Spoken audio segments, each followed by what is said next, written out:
예수 십자가의 피로써 그대는 씻기어 있는가. 더러운 죄하는 능력을 그대는 참으들 하는가. 예수의 보혈로 그대는 씻기어 있는가. 마음속에 여러 가지 죄악이 깨끗이 씻기어 있는가. 저 예수와 늘 함께 그대는 행동을 하는가. 아무 때나 어디서나 그대는 십자가 붙들고 있는가. 예수의 보혈로 그대는 씻기어 있는가. 마음속에 여러 가지 죄악이 깨끗이 씻기어 있는가. 주님 예수 다시 올 때 그대는 영접할 예복이 있는가. 그대 몸은 거룩한 곳 천국에 들어갈 준비가 됐는가. 예수의 보혈로 그대는 씻기어 있는가. 마음속에 여러 가지 죄악이 깨끗이 씻기어 있는가. 모든 죄에 더러워진 예복을 주 앞에 지금 다 벗어서 선물같이 솟아나는 보혈로 눈보다 더 희게 씻으라. 예수의 보혈로 그대는 씻기어 있는가. 마음속에 여러 가지 죄악이 깨끗이 씻기어 있는가. 성경에서 탁월한 권면자가 있는데 그것은 바나바라고 하는 사람이죠. 그래서 바나바라고 하는 이름 자체가 권내자라고 하는 의미가 담겨 있는 것처럼, 그래서 그 바나바는 사도들에게 바울을 천구했고, 바울이 마가를 배척할 때 그를 받아서 권면함으로 복음서 기자가 되게 했다. 즉 배척하는 사람도 잘 권면해서 복음의 사도, 복음의 기자가 되게 했다. 그래서 바나바는 이름 자체가 권면, 권위자라고 하는 의미가 담겨 있다. 이처럼 하나님의 은사 가운데 권면의 은사가 있다. 들어가서 구제의 은사. 로마서 12장 8절 구제하는 자들은 성실함으로 그렇게 말하죠.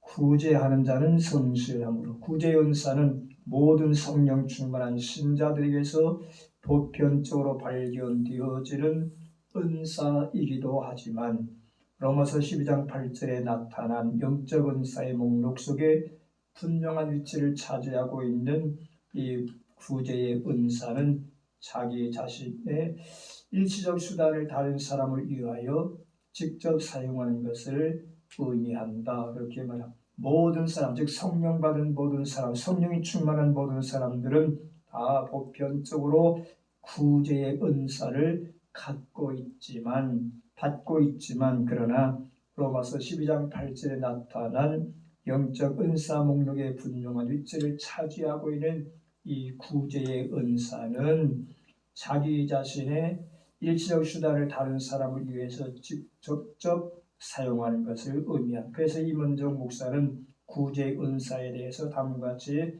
정리하여 말하고 있다. 구제는 하나님의 정신이다. 구제하는 것은 곧 하나님의 정신인데, 하나님은 죄인들을 구제하기 위해서 독생자 예수 그리스도를 속죄제물로 보내주셨고, 구제와 신앙은 밀접한 관계가 있다. 구제가 있는 곳에 신앙이 있고, 신앙이 있는 곳에는 구제가 있다. 따라서 구제는 그런 의미에서 하나님의 명령이다. 그렇게 말하죠. 신명기 15장 7절 시작. 네 하나님 여호와께서 내게 준 땅 어느 성읍에서든지 가난한 형제가 너와 함께 거주하거든 그 가난한 형제에게 네 마음을 완악하게 하지 말며 네 손을 움켜쥐지 말고 반드시 네 손을 그에게 펴서 그에게 필요한 대로 쓸 것을 넉넉히 주라. 10절 너는 반드시 그에게 줄 것이요 줄 때는 아끼는 마음을 품지 말 것이니라. 이로 말미암아 네 하나님 여호와께서 네가 하는 모든 일과 네 손이 닿는 모든 일에 네게 복을 주리라. 11절 땅에는 언제든지 가난한 자가 네 그치지 아니하겠으므로 내가 네게 명령하여 이르노니 너는 반드시 네 땅 안에 네 형제 중 곤란한 자와 궁핍한 자에게 네 손을 펼지니라. 땅 위에는 언제든지 가난한 자가 있다 없다. 가난한 자가 있다. 그러므로 너와 함께 생활하고 있는 자 중에서 궁핍한 자가 있으면 그에게 구워주는 일에 있어서 인색하지 말라. 그렇게 네 손을 펴서 그에게 필요한 대로 쓸 것을 넉넉히 구워주라. 너는 반드시 그에게 줄 것이요 줄 때는 아끼는 마음을 품지 말고 줄 것이며 이로 말미암아 네 하나님 여호와께서 네가 하는 모든 일과 네 손이 당하는 모든 일에 네게 복을 줄 것이라. 그러기에 바울은 에베소 4장 28절에 시작 도둑질하는 자는 다시 도둑질하지 말고 돌이켜 가난한 자에게 구제할 수 있도록 자기 손으로 수고하여 선한 일을 하라. 네가 과거에 도둑질할지라도 이제는 도둑질하는 것을 멈추고 가난한 자에게 구제할 것이 생기도록 가난한 자에게 구제할 수 있도록 내 손으로 수고하여 선한 일을 하라. 그러므로 구제를 하는 자는 하나님의 명령을 순종한 마음으로 해야 된다. 또한 궁휼하심으로 해야 되고 구령정신으로 해야 되고 은밀하게 해야 된다. 즉 구제는 억지로 하는 것이 아니라 하나님의 뜻에 순종한 마음으로 그리고 궁휼하심으로 해야 하고 구령정신으로 해야 돼. 은밀하게 해야 된다. 이렇게 말하죠. 그래서 구제하는 자에게 다음과 같이 약속하셨는데 잠언 11장 24절 시작 흩어 구제하여도 부하게 되는 일이 있나니 과도히 아끼도 가난하게 될 뿐이니라. 구제를 좋아하는 자는 풍족하여 질 것이요 남을 윤택하게 하는 자도 자기도 윤택하여 주리라. 흩어 구제하여도 부하게 되는 일이 있고 과도하게 아껴도 가난하게 되는 일이 있다고 전제하고 그러므로 구제를 좋아하는 자는 풍족하여 질 것이요 다른 사람을 남을 윤택하게 하는 자는 자기도 윤택하게 될 것이다. 다른 성경에서는 가난한 자에게 구워주는 것은 다른 사람을 도와주는 것은 하나님께 꾸이는 것이니 하나님이 갚아주리라 그렇게 말하고 있게 됩니다. 시편 11편 112편 9절이야. 시편 112편 9절에 그가 재물 흩어 빈궁한 자에게 주었으니 그의 의가 영구 있고 그의 뿔이 영광 중에 들리이로다. 그 재물을 흩어서 가난하고 빈궁한 자들에게 주었더니 하나님께서 그의 의가 영구 있게 하셨고 그 뿔이 영광 중에 들리게 될 것이다. 그렇게 말합니다. 그런 의미에서 조영렬 목사는 구제 은사에 대해서 다음과 같이 해석하고 있는 구제는 자신이 가지고 있는 것들 중을 일부를 가난한 자에게 나누어 주는 것이고 또 다른 사람들이 가져온 구호품이나 구제품을 사람들의 필요에 따라 공정하게 분배해 주는 것을 구제라 말한다.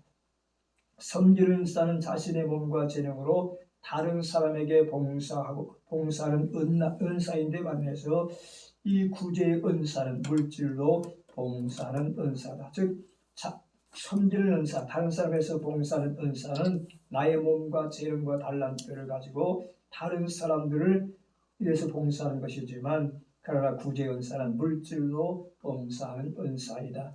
그러므로 구제하는 자는 성실함으로 해야 한다. 그래서 여기서 구제라고 한 의미를 나누어 주는 자 혹은 분배하는 사람을 그리고 분배하는 자를 말하는데 그러므로 구제하는 자는 성실함으로 하라 그랬어. 성실함으로 말의 의미 속에는 단순히 순수하게 진실이를 가르친다. 성실함으로 구제하는 자는 단순한 마음, 순수한 마음, 또 구제하는 자를 의미한다. 성실함으로 구제하는 자는 어떤 변명이나 어떤 명예나 어떤 보상도 생각하지 않는 즉 구제하면서 내가 이렇게 구제하면 이렇게 뭔가 나에게 돌아올 것이라고 한 보상심리나 혹은 명예를 가지고 구제하지 말라 그렇게 말합니다. 그래서 구제하는 자는 성실함으로 하라고 했으니 단마음과 순수한 마음으로 구제하라 그렇게 말하죠. 그러므로 구제하는 자는 자기의 이해 타산에 따라 하지 말고 자기의 유익을 구하지도 말라 그렇게 말하죠. 내가 다른 사람에게 이만큼 도와줬으니 이러한 대가가 돌아올 것이라고 하는 기대와 그러한 유익을 얻기 위하여 하지 말라고 말하죠. 그러므로 구제하는 자는 이의 다스에 따라서 자기의 유익을 구하지 않는다 이렇게 말하죠. 이처럼 구제의 은사가 있는가 하면 즉 나의 것을 가지고 약하고 가난한 자에게 돕는 그리고 나눠주는 구제의 은사가 있는가 하면 긍휼의 은사가 있다고 말하죠. 그래서 로마서 12장 8절 시작 긍휼을 베푸는 자는 즐거움으로 할 것이니라. 존 월버드는 로마서 12장에 언급된 은사 목록에서 마지막 제시된 은사가 긍휼의 은사라고 전제하고 구제의 은사가 가난하고 도움을 필요로 하는 일시적 필요와 연관되어 있다면 이 긍휼의 은사는 병들고 고통당하고 있는 형편의 원조를 요구하는 것과 관련되어 있다. 즉 구제하는 은사가 가난하고 도움이 필요한 사람들에게 물질로 나눠주는 것이라고 하면 이 긍휼의 은사는 병들고 고통당하고 있는 사람들과 관련되어져 있는 은사다. 그러므로 긍휼의 은사는 하나님을 사랑하는 증거, 하나님의 사랑을, 하나님의 은혜를 증거하는 은사라고 할 수 있다. 그러므로 하나님의 사랑을 증거하기 원하는 신앙인은 당연히 긍휼의 은사를 사모해야 되는데 예수님도 긍휼히 여긴 자는 복이 있나니 저희가 긍휼히 여김을 받을 것이라고 말합니다. 긍휼의 은사에 대해서 박윤선 목사는 다음과 같이 해석하고 있다. 긍휼을 베푸는 자는 즐거움으로 하라 그렇게 말하는데 긍휼을 베푸는 자는 즐거움으로 하라고 한 말은 다른 사람 남을 도와주는 자가 일시적으로 열심을 내다가 도중에 불쾌한 기분을 보이면 그것은 그 도움을 받는 상대방에게 불안과 불쾌를 준다. 다시 말해서 남을 도와주다가 남을 긍휼히 여기다가 어떤 중간에 가서 불쾌한 어떤 자기의 속마음을 드러낸다고 하면 그 긍휼을 받는 자 편에서 불쾌하고 불안한 마음을 느끼게 되어진다. 모처럼 남을 도와주다가 도리어 남을 불쾌하게 하면 피차간에 독이 못된 그런 실수는 사람마다 하기 쉬운 거로 사도는 여기서 주의 권을 특수한 것이다. 주의할 것을 권면하였다. 그렇게 말합니다. 그런 의미에서 고린도후서 9장 7절 시작 각각 그 마음에 정한 대로 할 것이요 인색함으로는 억지로 하지 말지니 하나님은 즐겨내는 자를 사랑하시느니라. 여기서 긍휼히 여기는 자도 즐거움으로 하라 그렇게 말하지. 구제하는 자도 즐거움으로 하라 그렇게 말하지.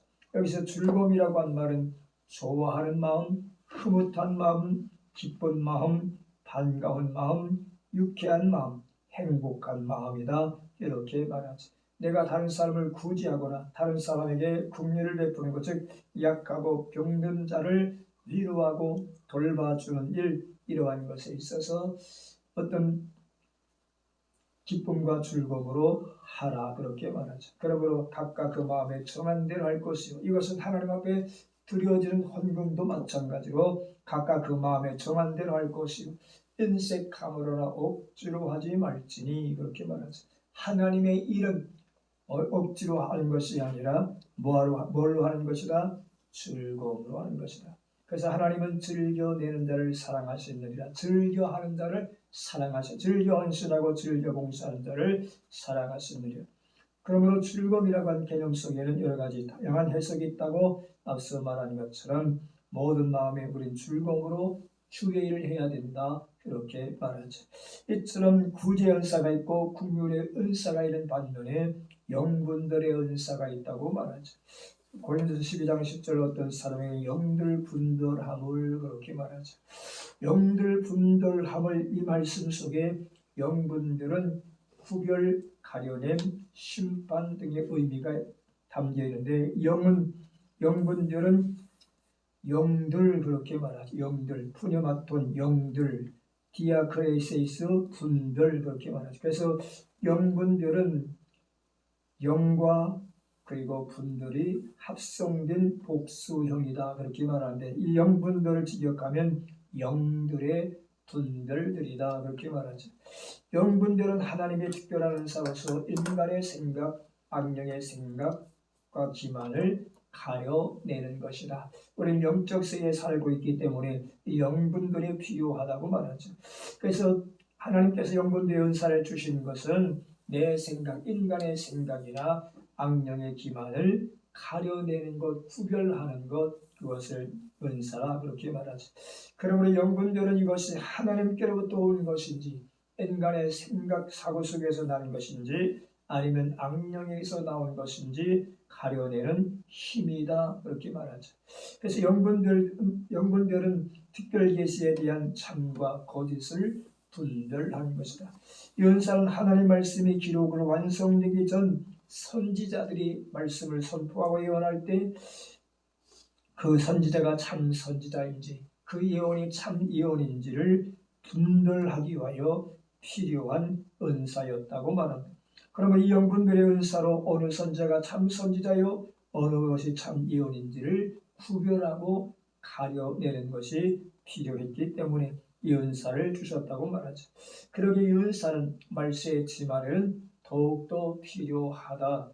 이 은사로 말미암아 베드로가 아나니아와 삽비라의 마음속 거짓을 말하는 것, 영이 들어있는 것을 간파할 수 있었다. 아나니아와 삽비라가 땅을 팔기는 팔았지만 마음에 인색한 마음이 들었던지 땅값 얼마를 집에 숨겨두고 사도들 앞에 가서 이것이 전부라고 사도를 속였을 때 사람은 속일 수 있었으나 누구는 속일 수 없었다. 하나님 성령은 속일 수 없었기에 성령 받은 베드로가 이것이 전부냐고 묻자 예 전부입니다. 그때 사도가 뭐라고 했습니까? 내가 어찌하여 하나님과 성령을 속이느냐 그렇게 말하게 되어지는데 여기서 베드로가 아나니아와 삽비라의 마음속에 있는 거짓 영을 보고 그것을 지적했다 그렇게 말하죠. 더 나아가서 마술사 시몬의 마음이 악독하고 불의한 영이 얽매이는 것을 간파하게 되었는데 사도행전 8장 23절에 내가 보니 너는 악독에 가득하며 불의에 매인 바 되었도다. 마술사 시몬의 마음에 악독이 가득한 것을 누가 간파했다? 베드로가 알게 되었다. 이것을 현대용어로 무슨 은사라고 한다? 나는 어떤 사람 그래서는 나는 무슨 은사 받아서 누구의 역할을 다 보고 있다 그래서 무슨 은사? 그래, 투시 연사. 근데 옛날 우리 신학교 다닐 때 어떤 사람이 투시 연사 받았대 여자분이 그랬다고 뭐 누구 어떻고 투시 연사 받았는데 보니까 사람들이 요새 투시 연사가 어딨어? 부인하는 사람도 있고 그래요 투시 연사 받았다고 칭찬해 주는 사람이 있고 있더라. 근데 이 사도 베드로가 지금 에게 주어진 것은 투시 연사보다 무슨 은사? 오늘 본문에 입각하면 영분들 은사. 그래 그 속에 있는 영들을 분별하여 거짓말하고 있는 아나니아와 삽비라를 그리고 악독한 마음과 불의한 영에 얽매여 있는 마술사 시몬을 지적하고 책망하는 그러한 모습. 그래서 영분별의 은사는 하나님께서 교회를 사랑하사 교회를 보호하시고자 한 데서 비롯된 은사이다. 그러므로 고린도 교회뿐만 아니라 지상의 모든 교회는 과거나 현재나 이러한 은사들을 통해서 교회를 교란하는 악한 영들의 미혹에서 벗어날 수가 있다. 그러므로 사도 요한은 사랑한 자들아 영을 다 믿지 말고 오직 영들이 하나님께 속하였나 분별하라. 많은 거짓 선지자가 세상에 나왔습니다. 이 땅에는 악령과 성령 공존하고 성경을 떠난 역사하는 영은 무슨 영이요? 악령이요. 성경 말씀 안에서 역사하는 영이 보다 성령이다. 그래서 말씀을 떠난 어떤 이적과 기사는 아무리 신비한 것을 할지라도 우리가 따라가지 말아야 될 이유가 여기에 있음을 말하죠. 그러므로 이것들을 분별하는 은사가 필요한데 잠언 16장 25절 시작. 어떤 길은 사람이 보기에 바르나 필경은 사망의 길이니. 잠언 14장 12절 어떤 길은 사람이 보기에 바르나 필경은 사망의 길이라. 우리가 성령을 통해서 영분별의 은사가 필요한 것은 사람의 눈으로 볼 때는 바른 것 같이 보이지만 필경은 사망에 이르는 길이 있다라고 우리에게 교훈하고 있기 때문에, 그러므로 우리에게 영분별의 은사가 필요하다. 영분별의 은사에 대해서 이은근 목사는 다음과 같이 정리하고 있다. 거짓 선지자를 가려내는 것이다. 거짓 선지자를 어떻게 가려낼 수 있느냐? 영분별을 통해서 가려낼 수 있다. 왜냐하면 마지막 때에 거짓 선지자들을 삼가라. 양의 옷을 입고 너에게 나오라니 속엔 노략질하는 일이라. 그들의 열매로 그들을 알지니 가시나무에서 포도를 또는 엉겅퀴에서 무화과를 따겠느냐? 이와 같이 좋은 나무마다 아름다운 열매를 맺고 못된 나무가 나쁜 열매를 맺나니 좋은 나무가 나쁜 열매를 맺을 수 없고 못된 나무가 아름다운 열매를 맺을 수 없느니라. 아름다운 열매를 맺지 아니하는 나무마다 지켜 불에 던지느니라. 이러므로 그들의 열매로 그들을 알 것이다. 그러므로 거짓 선지자를 가려내는 것은 성령의 은사가 아니고서는, 성령의 계시의 정신이 아니고서는 분별할 수 없음을 말하죠. 그러므로 거짓 선지자를 가려내는 방법은 바로 뭘 아는 것이라? 성경을 바로 아는 것이다. 복음을 똑같은 성경을 전하는데 그것을 참인지 그릇인지 진리인지 비진리인지 구별하는 것은 영분별의 은사인데, 그 영분별의 은사는 말씀을 통해서만 가려낼 수 있다. 그래서 성경을 바로 아는 것이 중요하다, 이렇게 말하죠. 성경을 바로 아는 것을 한국교회에 혼탁하게 하는 여러 가지 사건들이 많이 있습니다. 어떤 사람은 4단계 해결을 주장하여 교회를 혼란스럽게 하는 사람, 어떤 사람은 신사로 은사라고 해갖고 또 교회를 혼란스럽게 하는 사람, 다양하게 나타나는 현상들 중에서 우리가 성경을 통해서 입증하고 가려내야 된다, 이렇게 말하죠. 그러므로 거짓 선지자들 말씀을 중심하지 아니하는 것이 특징인데, 예수께서는 양들이 그의 음성을 아는 고로 따라오되 타인의 음성은 알지 못하는 고로 타인을 따르지 아니하고 도리어 도망하느니라. 거짓 선지자의 말씀을 중심하지 아니하고 자기 치엄담이나 자기 자랑뿐이다, 그렇게 말했죠. 그리고 양을 위하지 않고 자기를 위하여 물질의 관심을 가지고 정욕적인 면에 많은 관심을 가지고 양을 위하여 희생하지 아니하는 것이 특징이다. 즉 거짓 선지자의 특징이 뭐냐? 자기 치엄담, 자기 자랑, 자기 중심으로 할 뿐만 아니라 물질의 관심을 가지고 정욕적으로 양을 위하여 희생하지 아니하는 것이 특징이다 말하고, 그래서 요한복음 10장 11절 이하의 시작. 나는 선한 목자라. 선한 목자란 양들을 위하여 목숨을 버리거니와 싹보는 목자도 아니요 짱도 제 양이 아니라 이리가 오는 것을 보면 양을 버리고 달아나니 이리가 양을 물어가고 또 해치느니라. 그래서 이러한 거짓 선지자는 먹을 것을 주면 축복하고 무엇을 주지 아니하면 저주를 하는 못된 목자다, 그렇게 미가서 3장 5절에 말하듯이, 내 백성을 유혹하는 선지자는 이에 물 것이 있으면 평강을 주고 그 입에 무엇을 채워주지 아니한 자에게는 전쟁을 준비한도다. 이런 선지자에 대하여 여호와께서 이르시되 그러므로 너희가 밤을 만나리니 위상을 보지 못할 것이요 어둠을 만나리니 점치지 못하리라 하셨나니 이 선지자 위에는 해가 져서 낮이 캄캄할 것이다. 복음을 전한 것 같은데 자기 정욕적으로 자기 어떤 욕심을 채우기 위해서 물질을 추구하는 그런 사역자가 없지 않아 있다, 그렇게 말합니다. 그래서 입에 먹을 것을 주면 축복하고 먹을 것을 주지 아니하면 전쟁을 준비하라고 위층 선지자들이 있다고 말하죠. 그래서 마찬가지로 부흥사들 가운데 이러한 목회자들 우리가 접할 수 있는데, 사례비 많이 지면 좋아하고 부흥회 열심히 하고 사례비 조금 지면 뒤에 가서 교인들한테 전화해서 핫도그 어떻고 이야기하는 그런 목사들, 아무리 부흥회를 잘했다 할지라도 은혜를 끼쳤다 할지라도 그 다음에 그 목사 또 모시겠어? 안 모시겠어? 안 모시지. 어떤 목사님은 에쿠스 타고 왔어. 그래서 모텔에 이제 숙소를 잡아줬더니 차가 주차 커갖고 주차가 공간이 작아서 뭐 차댈 데가 없다고 자기 이름으로 어느 호텔을 잡아갖고 거기다 정해서 왔다고 그러더라. 그래서 이제 근데 그 목사님 이제 갈 때 보통 개척교회에서는 사례비를 많이 못 줘요. 근데 이제 어느 정도 줬거든. 그랬더니 딱 봤더니 이거 갖고 저 기름값도 안 돼. 기름값도 안 된대. 그러면서 그때 전도사님이 옆에 전도사가 아니고 우리 청년이 하나 있었어. 야 카드 갖고 가서 떼와. 그래. 나 카드 없어요. 참 하면서 가더라고. 그러니까 자기 준 사례비가 양이 안 찬다. 그러니까 이것을 받아가면 기름값도 안 나온대 하면서 우리 형편에서 최대 줬거든. 근데 형편 따라 줘야지. 작은 교회 개척에 와서 다른 교회 있잖아. 많이 줄 수는 없잖아. 물론 형편에 맞게 줘야 되는 건데 그러니까 다른 사람한테 카드를 빼가지고 자기 기름값을 채워달라. 그러니까 마침 이 청년은 카드가 없는 사람이 나 카드 없다고 그랬더니 에이 하더니 그냥 가버리더라. 어떤 목사는 사람이 조금 졌다고 교인들 불러내가 상담이라는 이름으로 뭐 교회가 어떻고 하면서 성령이 역사하는데 너는 이 교회에 있으면 시험 들어. 그러니까 이 교회를 떠나. 그렇게 해주는 사람도 있더라고. 그러니까 또 이 여자는 이 교회에 있으면 뭐 얻는다?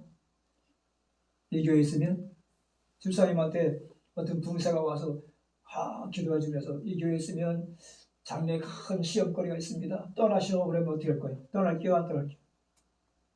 네? 떠나갔어? 안 떠나갔어?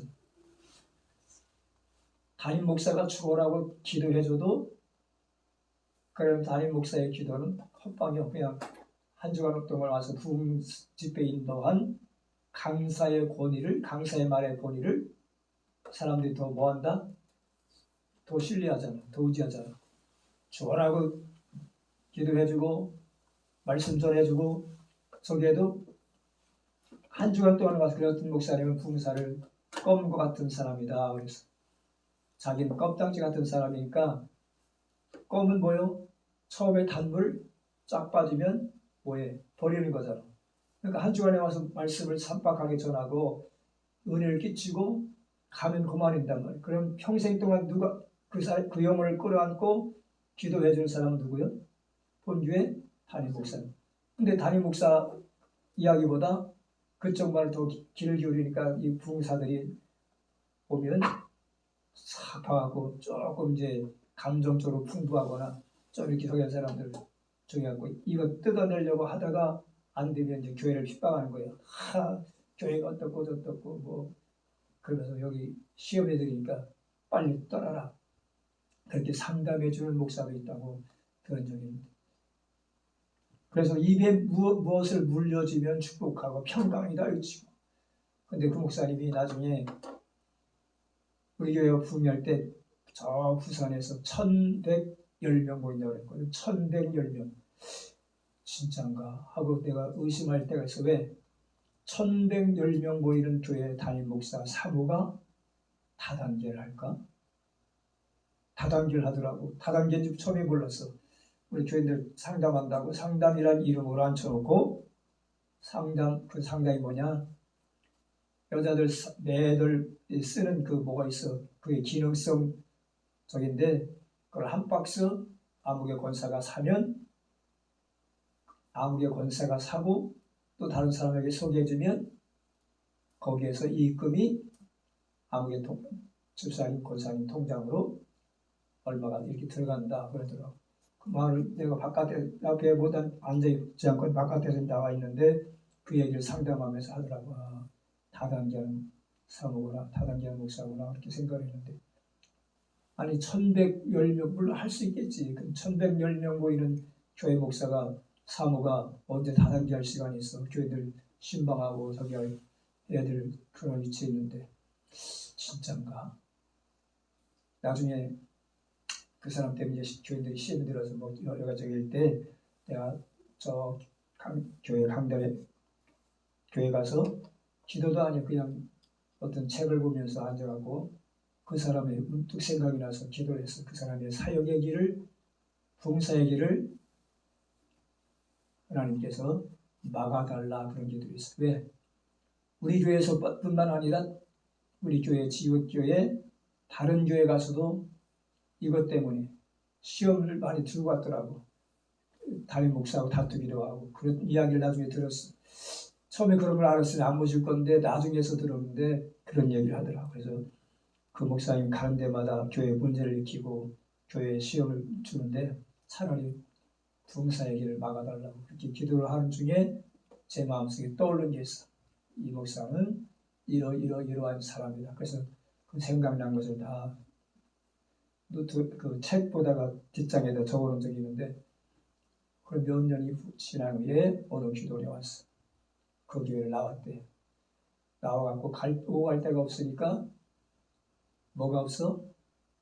이게 없는 거예요. 그러니까 그게 기도에 와서 기름값 몇만 원만 꺼달라고 그러더래. 그래서 거기도 없다고 없으니까 오늘 우리가 청주 나왔는데 전화가 와갖고서는 빨리 기름값 좀 자기가 기름값이라고 얘기 안 하고 얼마가 필요한데 얼마만 좀 있으면 융통해달라고 전화가 와갖고서 이제 우리가 입금을 해줬어. 나중에 알고 보니까 그 목사가 와서 같이 시내 나왔는데 이게 기름값이 없어갖고 빌린 거라고 얘기를 한 적이 있는데 그래서 이 목사의 봉사길이 막혔구나. 목회도 그만두게 됐구나. 그런 적인데 이에 물면 사례비를 많이 주면 좋아하고 사례비 조금 주면 시험 들어갖고 뭐 교인들 뒤쑤시고 다니고 어떤 사람은 두 부부가 와갖고 사례비 조금 줬다고 이 사람 쫓아가서 얘기하고 저 사람 쫓아가서 얘기하고 그럼 쫓아가서 얘기하면 거기서 도와줄까? 아니. 다 나중에 그분이 와서 이야기를 하는데 내가 있으면 보태어 주었는데 없어서 못 드려줬다고. 두 군데 똑같이 얘기해. 있으면 도와줬을 건데 없어서 못 도와줬다고. 뭘 말하는 게? 그럼 그 사람들이 와서 부흥하면서 무엇을 목적으로 삼고 무엇을 하기 위해서 부흥회를 다니는 게? 결국 이거잖아. 결국 이것 때문에 부흥회가 돌아다니면서 말로는 개척교회 세운다, 뭐 교회 건축한다, 뭐 하기 위해서 뭐 부흥회에 다닌다지만 결국은 자기가 떠날 때 이걸 받으려고 다니는 게 아니냐. 그래서 이거 조금 주면 시험 들어가지고 이 교인들 수석거리고 뒤에 가서 전화하고 그러면 그래서 미가 선제가 예언했잖아. 이에 물어주면 먹을 것을 물어주면 평강을 외치고 이에 무엇을 채워주지 아니하면 전쟁이 임할 것이라고 저주하는 그러한 선지자들이 있다. 그래서 참 선지자와 거짓 선지자를 분별하는 것이 뭐냐? 영분별인데 그 영분별의 잣대가 뭐냐? 말씀이다. 그렇게 말하죠. 그래서 성령의 은사의 영분별하는 은사를 받은 사람은 이처럼 거짓 선지자를 가려내어 따르지도 않고 도리어 도망하는 구별된 생활을 보여준다. 거짓 복음을 가려내는 것이다. 갈라디아 1장 8절에 그러나 우리가 온 하늘로부터 온 천사라도 우리가 너에게 전한 저주를 받을지어다. 사탄도 천사의 같이 가장하여 복음을 전한 것 같이 하면서 자기를 전하는 것이다. 고린도후서 11장 14절 이하의 시작. 이것은 이상한 일이 아니라 사단도 자기를 광명의 천사로 가장하느니 그러므로 사단의 일꾼들도 자기를 의의 일꾼으로 가장하는 것이 또한 대단한 일이 아니니라. 그들의 마지막은 그들의 행위대로 되리라. 마귀도 하나님과 거짓 복음을 전하는 자들을 잘 알고 있다고 사도행전에 말하죠. 사도행전 19장 13절 이하의 시작. 이에 돌아다니며 마술한 어떤 유대인들이 시험 삼아 악기에 들린 자들에게 주 예수의 이름을 불러 말하되 내가 바울이 전파하는 예수를 의지하여 너에게 명하노라 하더라. 유대의 한 제사장 스게와 7 아들도 이 일을 행하더니 악기가 대답하되 이르되 내가 예수도 알고 바울도 알거니와 너희는 누구냐 하며 악기에 들린 사람이 그에게 뛰어들어 올라 눌러 이기니 그들이 상하여 벗은 몸으로 그 집에서 도망하는지라. 악기도 바울과 예수를 알게 되었다. 그런데 이들이 악기 들린 자들이 거짓 선지자들이 이제 예수의 이름을 증거할 때 마귀가 구별하여 우리가 예수도 알고 바울도 아는데 너는 누구냐 이렇게 말하면서 그들을 상하게 하며 옷을 벗어버리고 벗은 몸으로 도망쳤다. 그러므로 성령의 은사인 영들 분별하는 은사를 받은 사람은 거짓 복음을 전하는 자들 가려낼 수 있다. 거짓 선지자들은 큰 이적을 행하면서 거짓 복음을 전한다고 할지라도 영분들의 은사를 받은 사람들은 가려내는 것이다. 참 복음인지 거짓 복음인지 분별할 분별의 지혜가 필요한데 거짓 선지자들은 큰 이적을 행한다 그렇게 말하죠. 거짓 선지자들이 큰 이적을 행하는데 아무리 큰 이적을 행할지라도 아무리 큰 이적을 행하여 복음을 전한다 할지라도 영분들의 은사를 받은 사람들은 가려내고 분별한다. 거짓 복음을 따르는 자들 말씀보다 이적을 더 좋아하기 때문에 미혹을 받아 바른 복음을 버리고 거짓 복음을 따르게 되어진다. 이적을 따르고 거짓 복음을 잊게 되면 나타나는 것이 뭐냐? 데살로니가후서 2장 9절 시작. 악한 자의 나타남은 사단의 활동을 따라 모든 능력과 표적과 거짓 기적과 불의의 모든 속임으로 멸망하는 자들에게 있으리니 이는 그들이 진리의 사랑을 받지 아니하여 구원함을 받지 못함이라. 이러므로 하나님의 미혹의 역사를 그들에게 보내사 거짓 것을 믿게 하시는 진리를 믿지 않고 불의를 좋아하는 모든 자들로 하여금 심판을 받게 하려 함이다. 그래서 거짓 복음을 믿고 따라가는 자에게 나타난 것은 결국은 뭐다? 심판이다. 그러므로 모세는 경고하길 너희 중에 선지자나 꿈꾸는 자가 일어나서 이적과 기사를 내게 보이고 그가 내게 말한 그 이적과 기사가 이루어지고 너희가 알지 못하던 다른 신들을 우리가 따라 섬기고자 말할지라도 너는 그 선지자나 꿈꾸는 자의 말을 청종하지 말라.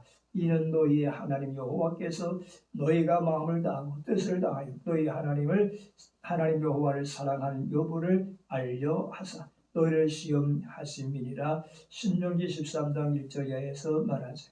여기서 선지자는 하나님이 계시하신 뜻을 백성에게 전하는 대언자를 말하는데 그런데도 불구하고 본문의 선지자는 하나님으로부터 계시를 받지 않고 자기의 유익을 목적으로 마음대로 이어나는 거짓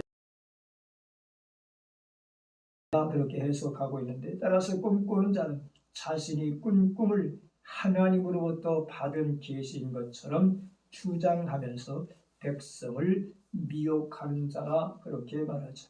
하나님께로부터 계시를 받지 아니했음에도 불구하고 계시를 받은 것처럼 자기의 어떤 유익을 목적으로 하여 이언하거나 또한 자기가 꾼 꿈을 가지고 하나님으로부터 온 것처럼 이야기하여 사람들을 미혹한다. 그러므로 성도들은 이적에 나타난 곳에 관심을 두지 말고 구속의 복음을 물질의 복음으로 변질시키는데 가지 말고 순수한 하나님 말씀이 중심이 되어 내세의 소망 속에서 사는 날 하나님께 드리고 엿새 동안 힘써 일하고 주일날은 거룩히 지키고 먼저 하나님 사랑하고 이웃을 사랑하면서 살아야 한다 그렇게 말하죠. 우리 영의 세계는 보이지 않기에 영의 세계보다 보여진 현상의 사람들은 더 관심과 그리고 기대를 갖고 살아가게 되어집니다. 그래서 나타나는 어떤 기적이 사람들은 더 관심을 갖고 즉 예수 믿어 구원받는다고 하는 복음의 핵심도 중요하지만 그러나 사람들은 그 핵심보다 어떤 나타나는 현상 쫓아 표적을 쫓아 기사를 쫓아 살아가다 보면 사람들이 거짓된 교훈에 휩쓸리게 되어지고 그리고 거기에서 이탈되어지는 것을 보게 된다. 그래서 구속의 복음을 물질의 복음으로 변질시키는데 가지 말라. 구원의 복음보다 물질의 복음으로 사람들을 변질시키는데 가지 말고 순수한 하나님의 말씀이 중심이 되어 내세의 소망 속에 사는 날까지 가이사의 것은 가이사에게 하나님의 것은 하나님께 드리고 엿새 동안 힘써 일하고 주일날은 거룩히 지키고 하나님 사랑 이웃 사랑하면서 살아야 한다. 그것은 하나님을 사랑하는 것은 이적을 따르고 행하는 것이 아니요 하나님의 뭘 지키는 거다? 계명을 지키는 것이다. 요한복음 14장 15절 시작. 너희가 나를 사랑하면 나의 계명을 지키라. 요한복음 14장 21절 나의 계명을 지키는 자라야 나를 사랑한 자는 내 아버지께 사랑을 받을 것이요 나도 그를 사랑하여 그에게 나타내리라. 요한일서 5장 3절 시작. 하나님을 사랑하는 것은 이것이니 우리가 그의 계명들을 지키는 것이라. 그의 계명들은 무거운 것이 아니라. 하나님을 사랑하는 증거가 뭐냐? 그의 계명을 지키는 것이라고 사도 요한은 교훈하고 있습니다. 따라서 영분별하는 은사를 받아야 하나님을 바로 섬길 수 있다. 따라서 거짓 기적을 가려내는 것이 영분별의 은사의 특징이다. 그렇게 말 거짓 이적을 가려내는 것. 그래서 마태복음 24장 24절에 시작. 거짓 그리스도들과 거짓 선지자들이 일어나 큰 표적과 기사를 보여 할 수만 있으면 택하신 자들도 미혹하리라. 거짓 선지자는 그러므로 말씀을 제쳐놓고 이적만을 주장하고 이적만을 내세우고 있다. 거짓 중에 속한 자들은 진리에 돌아켜 허탄한 이야기를 좋아하고 쫓는다. 그래서 디모데후서 4장 3절 이하에 때가 이르니 사람이 바른 건전한 교훈을 받지 아니하며 귀가 가리워서 자기의 사욕을 따를 스승을 많이 두고 또 그 길을 진리에서 돌이켜 허탄한 이야기를 따르리니. 그러기에 베드로는 영생의 말씀이 계시오매 우리가 네게로 가오리까 고백했으니 요한복음 6장 68절 시작. 시몬 베드로가 대답하여 주여 영생의 말씀이 주께 있사오니 우리가 누구에게로 가오리까 그렇게 말하죠. 여기서 우리가 주목할 것은 이적을 부인하는 것이 아니라 이적을 행할 수 있습니다. 예수의 이름으로 기적이 나타날 수 있습니다. 병이 낫고 귀신이 떠나갈 수 있습니다. 그러나 더 중요한 것은 여기서 말하는 것은 이적을 부정하고 부인하는 것이 아니라 말씀을 벗어난 이적을 가려내어 반드시 참과 옳음을 참과 거짓을 구별하는 은사가 영분별의 은사다. 그렇게 말하죠. 그러므로 이적을 위한 복음이 아니요 복음을 전하기 위한 이적으로 나타나야 된다.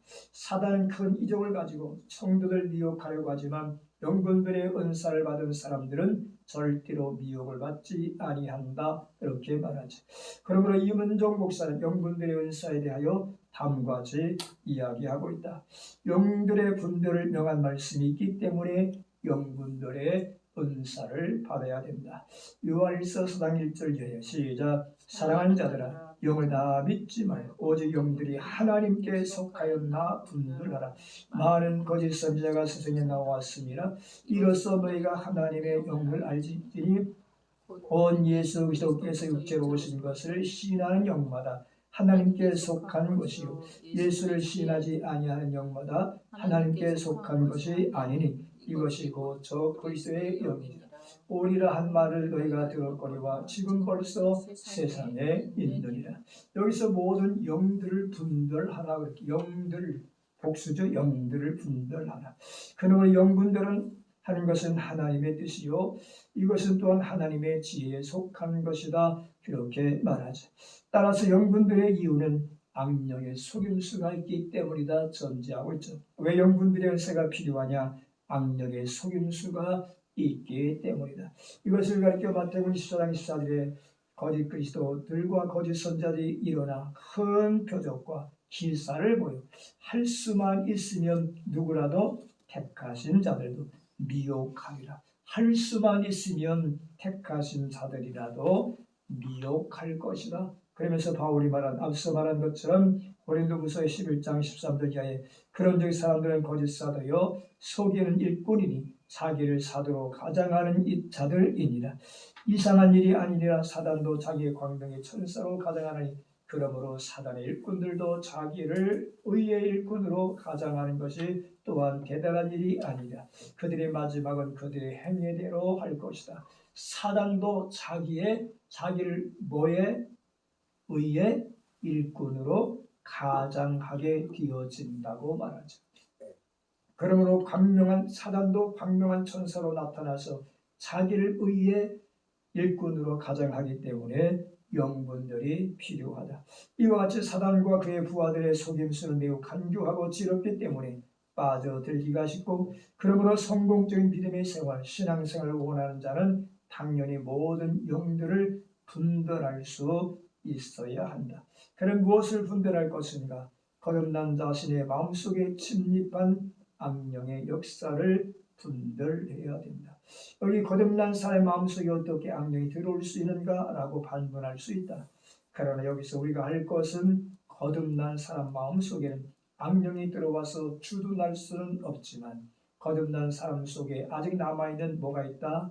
죄의 오염, 부패한 성질을 충돌하여 범죄의 자리로 이끌 수가 있다. 거듭났지만 그러나 우리가 아직 죄를 입고 있기에 죄의 오염성이 있기 때문에 그 죄의 오염성, 부패성을 가지고 사단이 충동질하여 우리로 하여금 범죄케 할 수 있다. 그렇게 말합니다. 그러므로 거듭난 사람은 내가 거듭났다는 사실 하나만으로 방심할 수가 없고, 어느 순간에 악한 세력이 들어와서 범죄를 충동할런지 모르기 때문에 불현듯이 어떤 생각이 떠올랐을 때 이것이 그리스도 안에서 일어난 정상적인 생각인지 아니면 사단이 미혹하는 탈선적인 생각인지를 분별하는 지혜가 있어야 한다고 말합니다. 늘 우리 안에 우리가 거듭난 사람이지만 중생한 사람이지만 죄성이 아직도 있기 때문에 이것을 인하여 사단은 우리를 나쁜 짓을 하도록 죄를 범하도록 충동질할 수가 있다. 그러므로 우리 안에 문득문득 생각나는 것이 그리스도 안에서 정상적인 생각인지 아니면 사단의 미혹적 생각인지를 분별해야 된다. 성령이 역사할 때 거기 침투한 악령의 역사를 분별해야 된다. 성령 역사가 있는 현장에는 반드시 사단의 역사가 따른다고 하는 사실을 주지한다. 집회 시간에 성령 은사가 내릴 때 사단의 사이비한 은사도 일부 있게 마련이고, 성령의 은사를 받은 사람이 그 받은 은사를 나타낼 때에 사단의 역사가 침투하여 사이비한 역사를 나타낼 수도 있기 때문에 어떤 성도가 은사가 여러 가지 강한 집회에 참여했다가 사이비한 은사를 받고 진리에서 탈선한 행동을 하는 경우가 있게, 이것은 사단의 역사를 분별하지 못하고 무조건 수용함으로써 빚어지는 결과이다. 그래서 집회에 잘못 참석했다가 어려움 당하는 그러한 신앙인들의 모습을 보죠. 종말 시대에 나타난 악령의 역사를 분별해야 된다. 성경은 단호하게 종말 시대는 거짓 선지자, 거짓 스승, 적그리스도 등이 나타날 것을 말합니다. 그때 많은 사람이 실족하게 되어 서로 잡아주고 서로 미워하겠으며 거짓 선지자가 많이 일어나 많은 사람을 미혹하겠다 하셨으니 거짓 선지자를 삼가라. 양의 옷을 입고 너에게 나오라. 속에는 노략질하는 일이라. 그러게 아들아, 지금은 마지막 때라. 적그리스도가 오리라는 말을 너희가 들은 것과 같이 지금도 많은 적그리스도가 일어났으니 그러므로 우리가 마지막 때인 줄 아노라.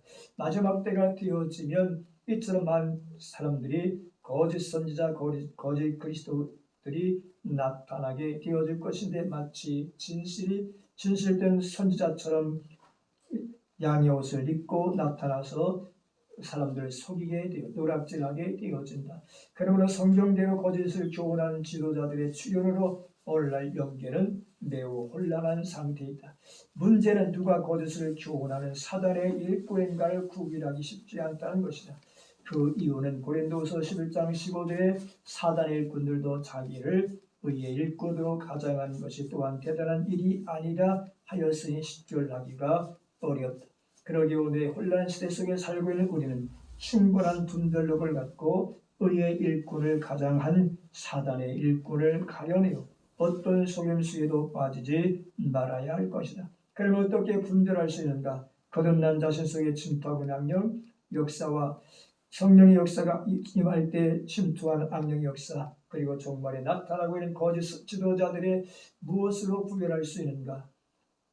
영분들의 은사를 받아야 된다고 말. 그래서 영분들의 은사가 필요하고, 따라서 영분들의 은사를 받으면 어떤 양식으로 분별하는가가 중요한데, 그것은 어떤 이는 하나님이 알려주어서 안다고 말하고, 어떤 이 무슨 환상을 보아서 안다는 사람이 있다. 그러나 그러한 것들은 무엇이다?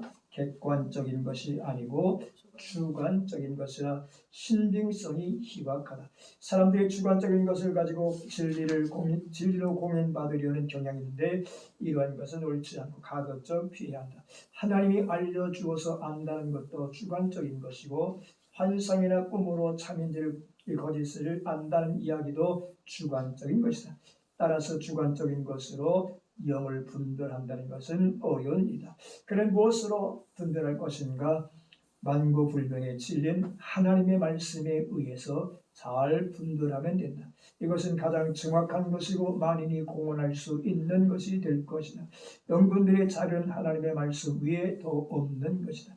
영분들의 은사를 받게 되면 그는 하나님의 말씀을 누구보다 잘 활용하여 영분별하는 실력을 발휘하게 될 것이 분명하다. 그런 의미에서 성도는 무엇을 읽어야 된다? 성경을 끊임없이 읽어야 된다 그렇게 말합니다. 그래서 성경을 많이 읽고 그래서 성경을 통해서 참과 거짓을 구별할 줄 아는 분별력이 생기게 되어집니다.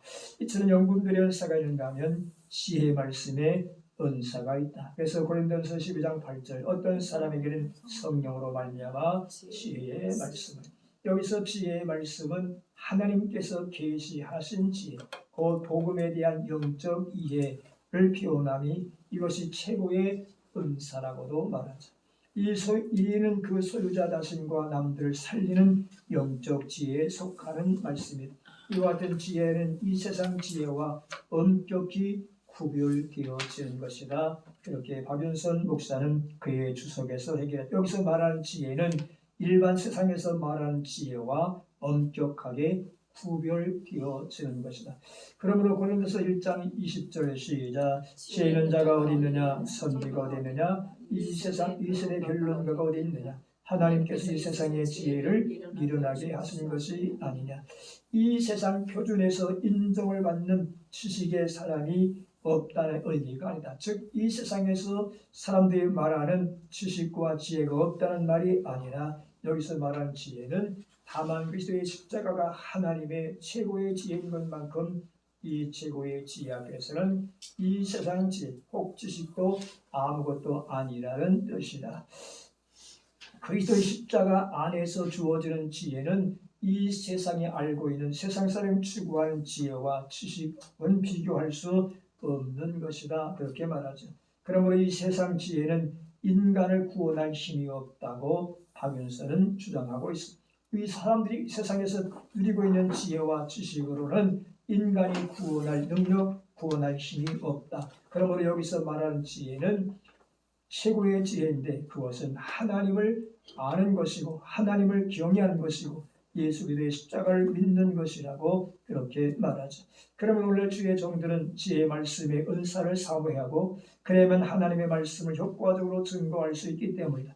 뿐만 아니라 모든 성도들은 이 은사를 사모해야 한다. 이 지혜의 은사는 내적으로 영감을 풍부하게 하고 외적으로는 하나님의 말씀, 복음을 전달하는 지혜가 놀랍게 나타나게 된다. 조영년 목사는 지혜의 말씀의 은사에 대해서 하나님 말씀을 잘 전달하는 은사다 그렇게 말하죠. 이것은 가르치는 은사라고도 말할 수 있다. 그래서 로마서 12장 7절에 혹 가르치는 자면 가르치는 일로 여기서 말하는 지혜는 소피아, 말씀은 로고스라고 말하는데 이 하나님의 말씀을 바르게 전달할 수 있는 능력, 슬기, 기술을 가리켜서 지혜라 그렇게 말하죠. 그러므로 예수 믿는 성도들에게 이러한 지혜의 은사가 필요한데 그것은 내가 깨달은 말씀을 슬기롭게 능력 있게 다른 사람들에게 바르게 전달할 수 있는 기술이 필요하다. 그러므로 사람들에게 하나님의 말씀을 바로 잘 선포하고 전달하며 가르치는 은사를 가리켜 지혜의 말씀의 은사라고 말한다. 따라서 우리는 하나님의 말씀을 바로 잘 깊이 아는 지식이 필요할 뿐만 아니라 그 지식을 타인에게 바르게 전달할 수 있는 능력, 기술이 필요하다. 그래서 야고보서 1장 5절에 시작 너희 중에 누구든지 지혜가 부족하거든 모든 사람에게 후히 주시고 꾸짖지 아니하시는 하나님께 구하라 그리하면 주시리라. 여기서 하나님은 뭐의 근원이 되신다? 지혜의 근본이 되신다. 그래서 너희 중에 지혜가 부족하거든 후히 주시고 꾸짖지 아니하신 하나님께 구하라. 뭘 구하라? 지혜를 구하라. 그렇게 말하죠. 그러므로 여기서 말하는 구하라고 한 말은 그에게 구하라는 뜻인데, 구하라고 한 말은 구하다, 요구하다라는 뜻으로 낮은 신분에 있는 사람이 높은 신분에 있는 하나님께 자신의 필요한 것을 받기를 원하여 간청하며 탄원하는 것이다. 그렇게 해석하고 있습니다. 그러므로 제 말씀의 은사에 대해서 이은근 목사는 하나님을 경외케 하는 은사라고도 말하는데, 그래서 잠언 9장 10절 시작. 여호와를 경외하는 것이 지혜의 근본이요 거룩하신 자를 아는 것이 명철이니라. 하나님을 경외하는 것이 지혜의 근본이고 거룩하신 자를 아는 것이 명철이다. 그러므로 지혜의 말씀을 통해서 하나님을 알고 하나님을 경외하는 것이다. 지혜의 반대는 어리석음이다. 그렇게 말하지. 그러므로 지혜는 어리석음과 반대되는 것으로 시편 14편 1절에 시작. 어리석은 자는 그 마음에 이르기를 하나님이 없다 하로다. 누가 어리석은 사람이요? 하나님이 없다고 부정하며 살아가는 사람이다. 그러므로 지혜 있는 사람은 하나님을 경외하는 것인데, 왜 하나님을 경외하는 것이 지혜로운 일인가? 그렇게 말하죠. 어리석은 사람은 그 마음에 이를 하나님이 없다고 말하는데, 반면에 지혜 있는 사람은 하나님을 경외하는 사람인데, 하나님을 경외하는 것이 왜 지혜로운 것인가? 왜 지혜의 사람이라고 말하는가? 이는 영생을 얻기 때문이다. 영생, 그래서 믿음의 결국 영원구리요 믿음의 마지막은 영생이라고 말하죠. 그런 의미에서 시편 기자는 하나님을 경외함으로 섬기고 기쁨으로 떨며 즐거워할지어다. 그래서 하나님을 경외함으로 섬기고 떨며 즐거워할지어다. 시편 22편 11절에서 말하고 있죠. 이와 같은 성령은 하나님을 섬기게 하고 즐거워할 수 있는 지혜를 은사로 주신다. 하나님을 섬기는 것도 뭐가 와야 된다?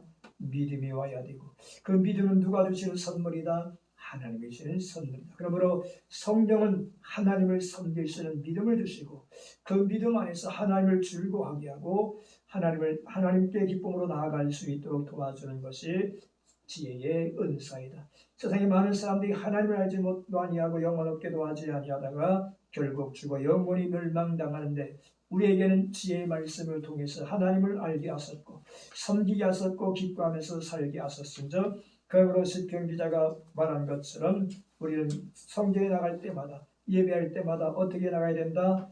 시편 100편 2절에 가서 무엇으로? 기쁨으로 여호와를 섬기며 노래하면서 그 앞에 나갈지어다.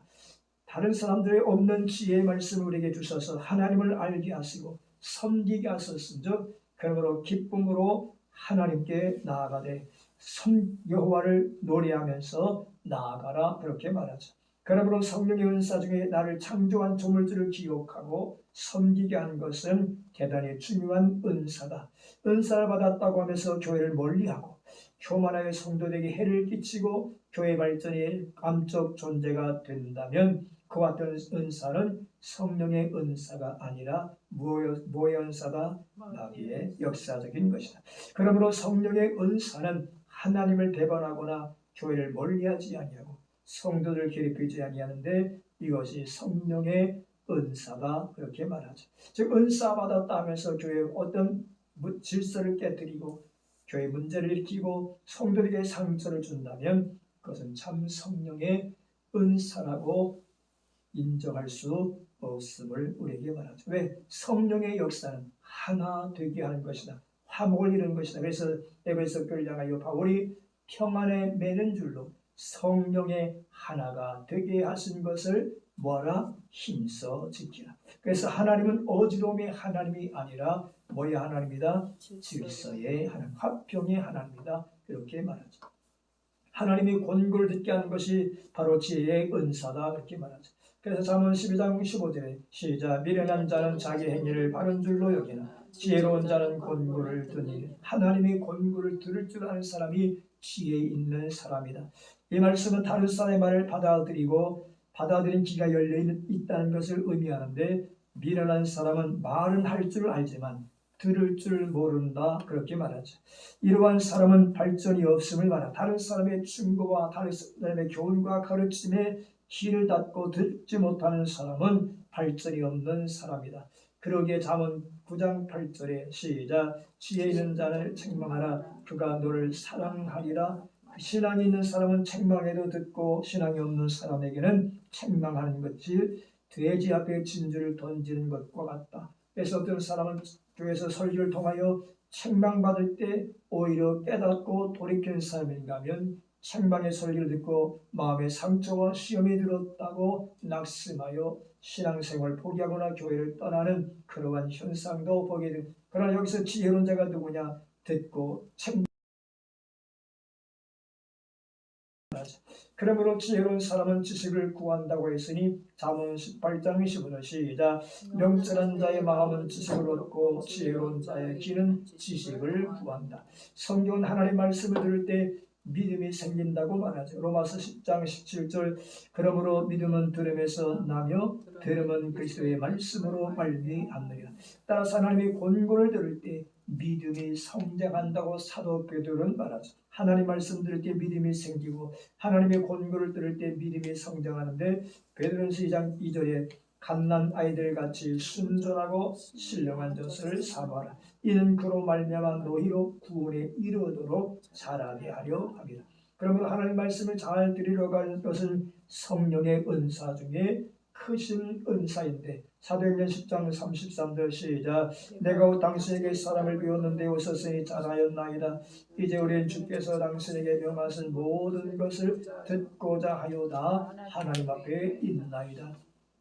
여기서 사도행전에서 말하고 있는 것은 고넬료가 누구를 초청했어요? 베드로를 초청했고 그래서 베드로를 향하여 당신에게 명하신 말씀을 듣고자 하여 이 고넬료의 모든 식구들이 다 당신 앞에 모였나이다. 당신 앞에 있나이다. 그렇게 말하죠.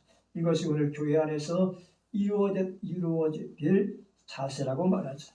즉 설교를 통해서 성도들이 설교자 목사님을 통해서 하나님께서 주시고자 하시는 그 말씀을 듣고자 우리가 여기 모였나이다 하고 귀를 세우고 그 말씀에 귀를 기울이고 경청하는 자세가 필요하다. 이렇게 말하죠. 어쨌든 하나님 앞에 정결되는 은사가 지혜의 은사라고 말하죠.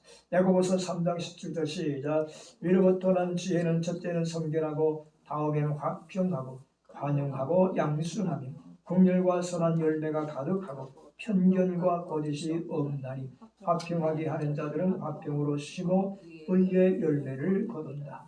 여기서 지혜는 하나님을 섬기게 하고 하나님 말씀대로 살게 하고 하나님 앞에서 성결하게 사도록 거룩하게 살도록 해주는 은사가 무슨 은사다? 지혜의 은사다. 이 은사는 타인에게 유익을 주고 교회에 유익을 주고 본인에게도 유익을 주는 것이다. 그런 의미에서 고린도서 12장 7절 각 사람에게 성령을 나타내심은 유익하게 하여 하나님의 성령의 은사는 개인과 가정과 교회에 타인에게 유익을 주는 것이다. 그러므로 성결케 하는 은사는 하나님의 뜻을 따라 산다고 하는 증거라. 데살로니가전서 4장 3절 시작 하나님의 뜻은 이것이니 너희의 거룩함이라.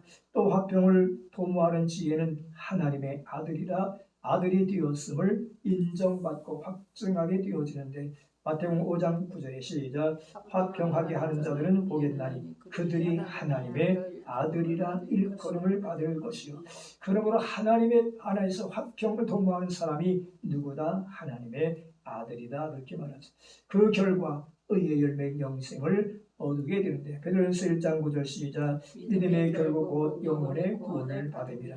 그러므로 스데반은 성령과 지혜와 성령으로 충만하여 말하니 다른 사람이 능히 당하지 못하였다고 말하고 있습니다. 사도행전 6장 10절에 스데반이 지혜와 성령으로 말함을 그들이 능히 당하지 못하여 그러므로 지혜로운 자는 다른 사람에게 덕을 세우고 은혜를 끼치고 성령의 은사요 성령의 은사는 하나님께 영광 돌리고 사람에게 덕을 세우고 자신과 후손에게 복을 주게 되어지니 이 은사가 그러므로 가장 귀한 것이다. 이렇게 이은근 목사는 주장하고 있습니다. 성령의 은사는 여러 가지지만 하나님께서 오늘 우리에게 주시는 은사 가운데 이 다양한 은사들을 기억하고 활용하여 신앙생활에 유익을 주고 앞으로 사역 속에 큰 힘이 되어지기를 소원합니다. 기도합니다. 자비로우신 아버지 하나님, 이 시간도 주의 성령을 따라 말씀을 저들이 묵상했습니다. 하나님 기억하시고 은사는 여러 가지나 성령은 같다고 했으니 성령님 안에서 다양한 은사들을 하나님의 교회 성들에게 부어주사 교회를 섬기며 유익하게 하소서인즉 이 하나님의 뜻이 온전히 이루어질 수 있도록 역사하시고 은혜를 허락하여 주옵소서. 아멘. 이 동산에 보내주셨으니 하나님의 뜻 이루게 하시고 말씀과 기도와 신앙을 통해서 하나님의 사람으로 성숙하게 성장해 가서 마지막 때 하나님 교회를 섬기며 봉사를 감당하며 성도를 온전히 세우는 거룩한 그릇토기로 사용되게 하시고 쓰임받게 하옵시되 주신 은사가 다르고 사명이 다를진데 주신 은사대로 사명 따라 책임 따라 일할 수 있도록 영육간의 성령과 지혜로 충만하게 하옵소서. 아멘. 이 신학교를 주님 기억하시고 성령이 이루하시며 함께하사 마지막 때에 소명의 자를 사명을 불타게 돌아오는 귀한 역사 있게 하시되 소명받았으나 기회를 잃어버린 자들이 돌아와서 말씀과 기도와 신학을 통해 하나님 나라 건설을 위해서 귀하게 쓰임받는 하나님의 분들로 사용되게 하여 주옵시고 아멘. 이 신학교를 이끌어간 학장님과 수고한 모든 선결들이 성령으로 함께하시고 계시와 지혜용으로 함께하셔서 무릎으로 간구할 때 입술로 간구할 때 저들의 기도와 간구 속에 하나님 귀를 기울이시고 들으시고 응답하사 마음의 도모가 이루어지게 하시되 여호와를 기뻐하라 저가 내 마음의 소원을 이루어준다 하셨으니 여호와를 기뻐하고 찬양하는 중에 그 마음의 기도와 소원이 성취되어 하나님께 영광되게 하시고 이 신학교를 통해서 많은 인재들이 일꾼들이 시험받을 수 있게 하시고 초계와 노예 기회에 크게 쓰임받는 신학교가 될 수 있도록 공달여 주옵소서. 아멘. 예수 그리스도 이름으로 기도하옵나이다. 아멘. 감사합니다. 출석도 안 불렀는데 박수를 쳐.